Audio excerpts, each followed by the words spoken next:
sad thing is I'll just go right out in public like this. Like, I don't care. Yes, I know you care. I know. So, you see, just for a moment, he kind of nudged, and then he stopped and he did something else. I said, I'll take that. So it doesn't have to be the same head way away every time or something like that. It's just Especially in the beginning, I want the first concept just be off of me. You know, so that he thinks it's not going to you, it is actually keeping away from you. But now he's mixing in that backing up. There we go. Mixing in that backing step a lot. But it's okay. I took that. I knew that. And I knew that I was maybe creating it. But first things first, I need him to find the right answer.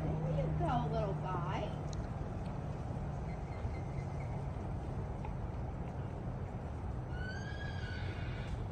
That. And that's what I ultimately want, is him to just to be able to stand quietly beside me. He's still eating, but I want him just to be able to stand quietly with his head. Yes, like that. That's a little extra special one. Good. And just because, now did you see him click? I mean, when I clicked, you could see him respond to that. So I don't care that he's still chewing. I can just say, yep, that's it. Just keep your head right there. It all comes to you.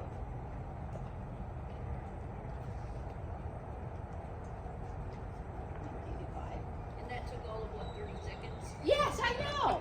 It's just, and even as he's taking it just a little bit further, I go, good, I like that. Yeah, it doesn't, if I have a demo to do and I have an hour, a lot of times, working with a horse that knows everything, people are like, yeah, but that's not my horse. I mean, that's fun, that's impressive.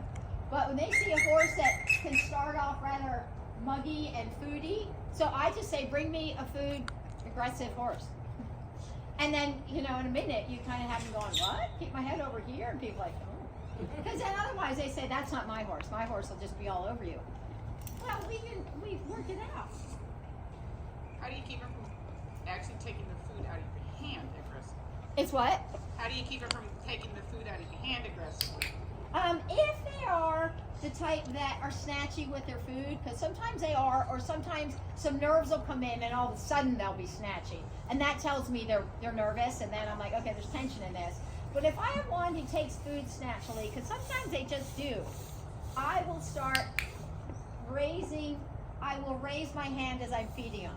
So then what they start doing is anticipating that the food is coming up, so they tend to soften the way they take it.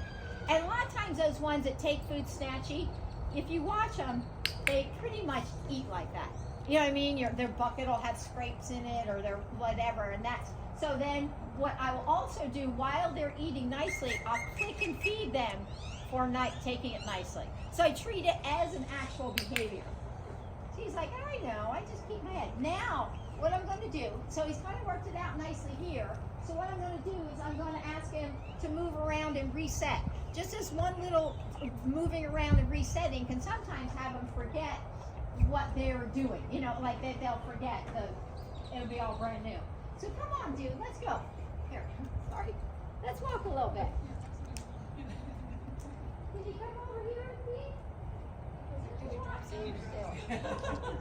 Hi. Hello. And then I want him to be again on this side.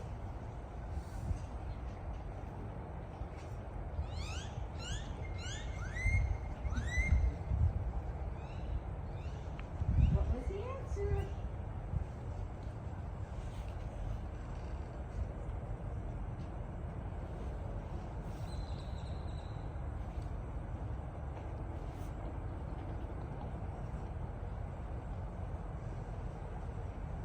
So it doesn't seem like much. We just walked around a little space. He's like, I worked it out over there. I don't know what it is here. So now I just say, well, that won't work, and that won't work, and that's not going to work, and that's not going to work, and that's not going to work. There you go. Go back to I could have taken that, but I didn't want to get back to that. We kind of got rid of a little bit of that stepping back. So again, his eyes, I took it away a little bit. So I need to start again and remind him how we got to that answer. How did we get to the place where we knew what to do? So I just do it again and remind him. And it seems very simple, like we've just changed one little thing, but one little change of context and they can lose criteria. So that's okay with me. I just then just go, okay, I remember how we got there and we will go back to that. Oh boy. Good.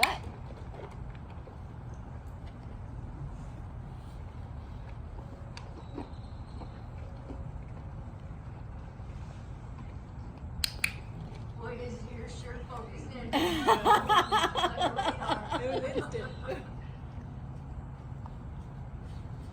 And it's almost like they don't trust because they've always gone to go get their own food.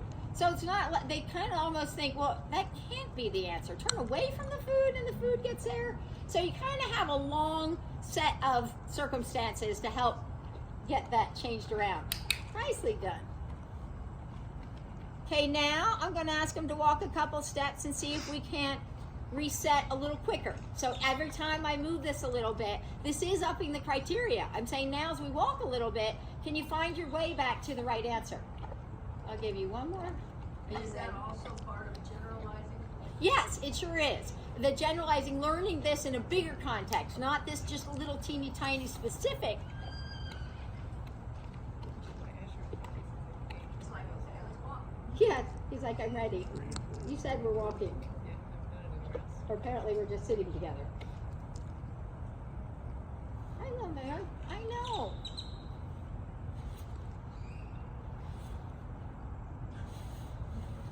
You do have a big head.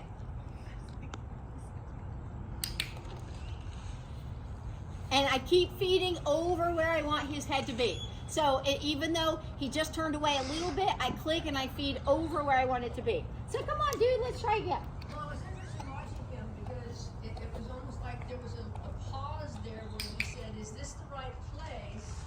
And then when he didn't get clicked and treated for, and he said, wait a minute, then he went back to that place and then finally backed up into position. Yes. But it was fun watching him work it out. And then trying to, yes, and that's exactly it. Trying to help him to figure out, good.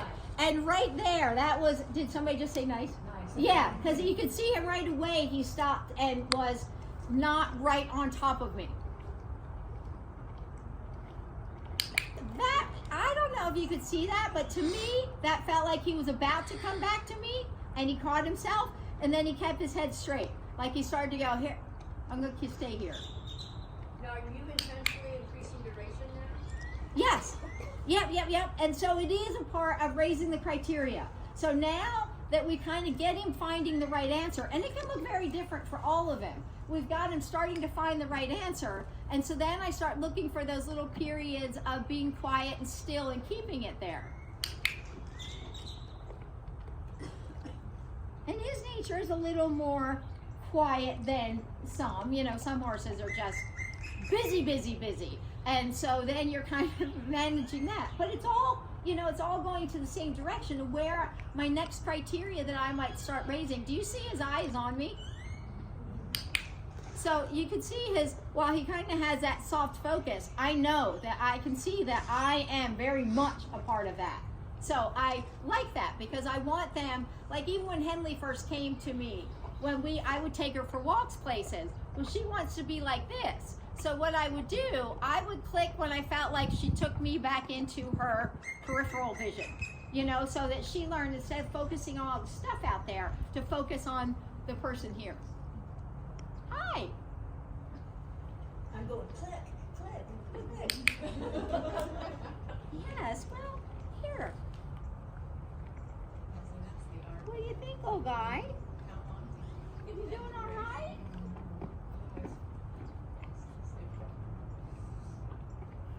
And what is your name? Brooke. Brooke and Dude. How old is Dude?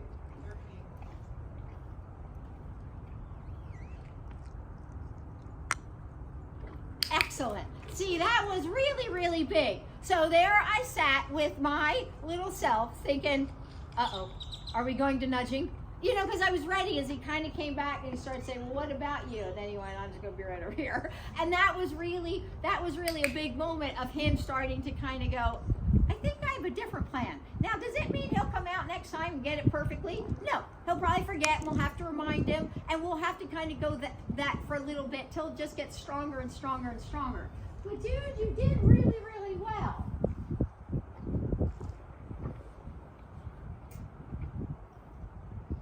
Can you come up here with me? Come on.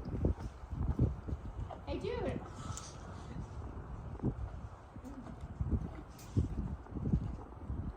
Hey, dude, can you come up here? Atta boy. And there I click because I do want him to come with me. Okay, good boy. And come this way. Hey, dude. This way. Yoo-hoo.